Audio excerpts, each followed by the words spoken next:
Ministro Haddad, eu acho que o fato de Vossa Excelência ser professor, né, isso transmite nas suas falas uma certa calma. Mas não é essa calma que nós estamos vendo hoje no povo brasileiro, em especial o povo mais pobre. Até porque na campanha, ministro, vocês prometeram picanha e até agora só entregaram para o povo mais pobre pepino e abacaxi. Eu compreendo que o seu papel como ministro da Fazenda é tentar maquiar os dados para transparecer para a população que a economia está boa.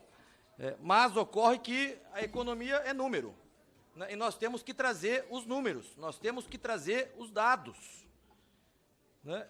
E os dados são claros. Esse governo, sob o seu Ministério da Fazenda, é um governo gastão. 39 ministérios, os privilégios, a farra das passagens, o maior gasto com viagens desde 2014, 3,3 bilhões de reais, 16 bilhões em Lei Rouanet, 37.500 cargos criados. É um governo gastão, que, obviamente, o governo gastão já apresenta os piores números da história recente brasileira. Eu fiz questão de imprimir aqui, nós temos aqui o resultado primário do governo, né? Ou seja, o governo Lula III tem um resultado primário, o déficit público, pior de todos os últimos presidentes, pior até do que a época da pandemia. Esses são os números do governo. Se nós formos, então, para o resultado nominal, nós temos aqui o mesmo tipo de gráfico. As contas públicas estão completamente descontroladas. Isso são os dados, isso são os números. E não adianta colocar alguém no IBGE para tentar maquiar os números, né? Porque isso aqui é dado consolidado. Nós temos hoje, infelizmente, ministro, uma política econômica que é um desastre. É uma pandemia econômica. Os números do Ministério da Fazenda, os seus números, são piores do que do período da pandemia que nós vivemos anos atrás, né? E qual é o remédio que esse governo quer, deputado Vermelho, para consertar esse rombo nas contas públicas? Aumentar imposto. O governo só quer saber de aumentar imposto, presidente. Nós temos aqui 22 medidas do governo ao longo desse 1 ano e meio, praticamente, todas aumentando o governo. Reversão de alíquotas de PIS e COFINS sobre receitas, retomada de PIS e COFINS sobre a gasolina, imposto sobre exportação de petróleo, retirada do ICMS da base de cálculo de créditos do PIS e COFINS, tributação de apostas esportivas, imposto sobre importações via e-commerce, aumento do IPI sobre armas de fogo e munição, aumento do imposto de importação de painéis solares, veículos elétricos e híbridos importados voltam a ser tributados, fim da isenção do imposto de renda de pessoa jurídica sobre benefícios fiscais, novas regras para limitar o uso de juros sobre capital próprio, o come-cota sobre os fundos exclusivos, a tributação sobre as offshores, retomada de PIS e COFINS sobre o biodiesel, e nós temos outras inúmeras medidas aqui, todas feitas por esse governo, ou seja, um governo gastão, um governo que estourou as contas públicas, e eu repito aqui, não sou eu quem disse, são os dados, são os números que mostram que as contas públicas estão arrombadas, e para consertar isso, o que se faz? Aumenta imposto. Então, ministro Paulo Guedes, ministro Fernando Haddad, poderia ser o Paulo Guedes. Se fosse o Paulo Guedes, nós estaríamos bem melhores. Saudade do Paulo Guedes, está com saudade do Paulo Guedes. Saudade do Paulo Guedes. Fixação, hein? Saudade do Paulo Guedes. Isso é fixação. Ministro Haddad, e repito, se fosse Paulo Guedes, isso não estaria acontecendo, vocês podem ter certeza disso.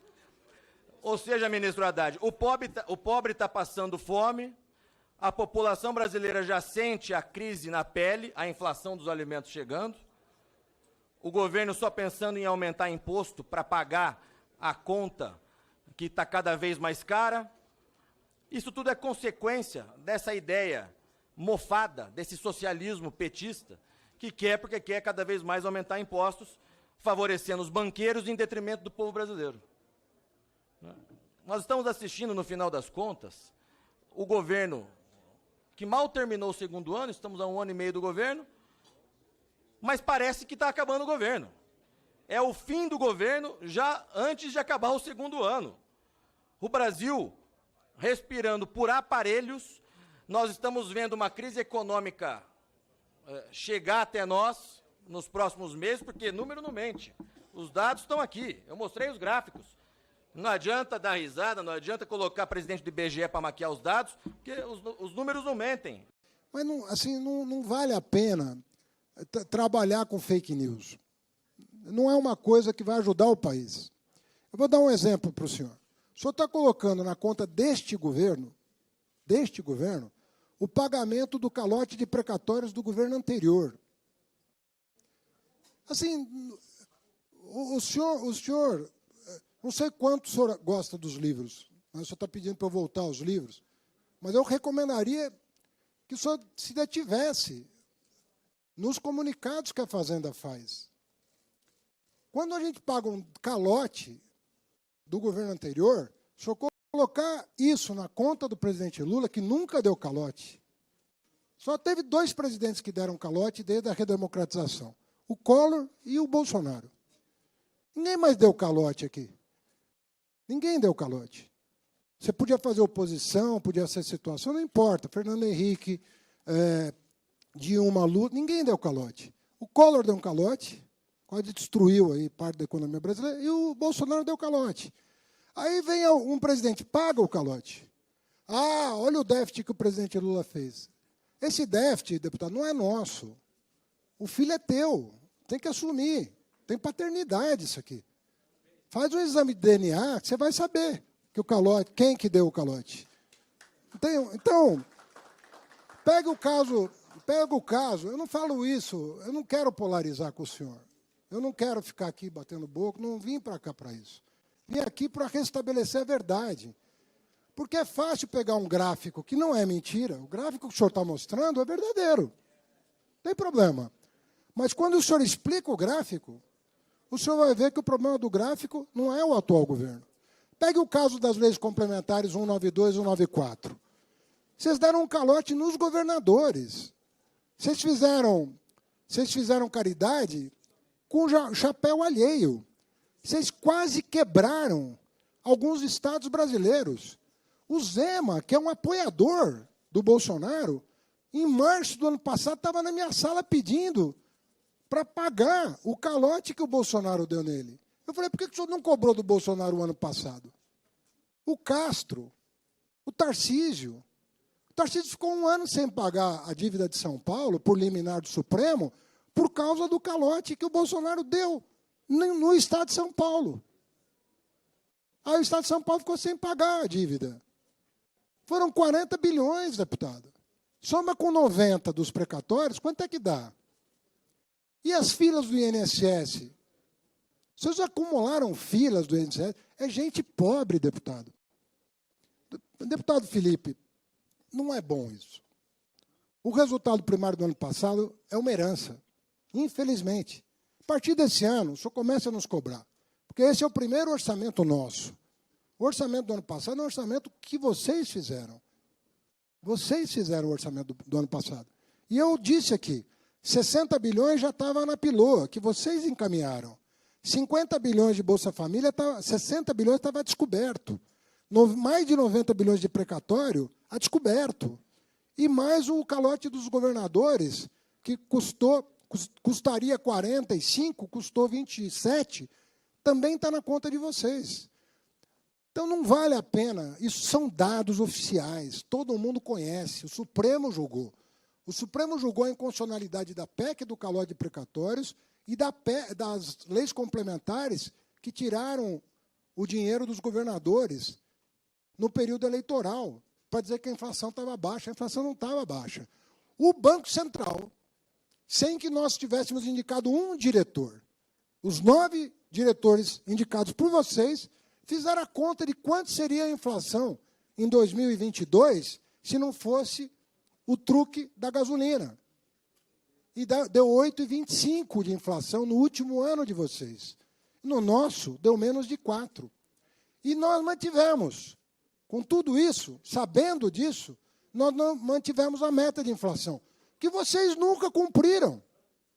Vocês nunca cumpriram o sendo da meta da inflação. E nós aceitamos o desafio de manter a meta e buscar a meta.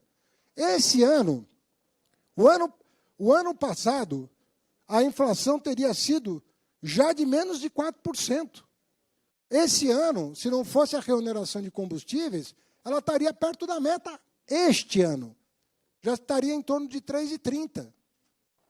E foi esse argumento que eu utilizei, junto ao governo, para tomar a decisão do CMNE de manter a meta e de buscar a meta, mesmo considerando ela exigente. E ela é exigente, sabe por quê? Porque vocês nunca fixaram essa meta para vocês. Vocês fixaram essa meta para os outros. Mas para vocês nunca fixaram. É fácil, o senhor vai colocar o vídeo da sua fala na sua rede social e vai parecer que o senhor ganhou o debate. O senhor perdeu o debate. É isso que aconteceu aqui. Os dados que o senhor trouxe para cá estão equivocados, porque nós pagamos o calote que foi dado em governadores e nos credores do Estado. Estou falando de mais de 130 bilhões de calote que nós pagamos. Então, o senhor vai botar na conta do presidente Lula, fica fácil assim fazer superávit. Quem sabe em 2026, alguém... O senhor quer que a gente siga o exemplo de vocês? Para ficar bonito nas contas, na fake, no superávit fake que foi feito em 2022? Nós não vendemos patrimônio na Bacia das Almas. Não fizemos isso. Não fizemos isso. Né? Canibalizando a Petrobras, fazendo uma lei absurda de privatização da Eletrobras, absurda, sob qualquer parâmetro, absurda. Não fizemos isso.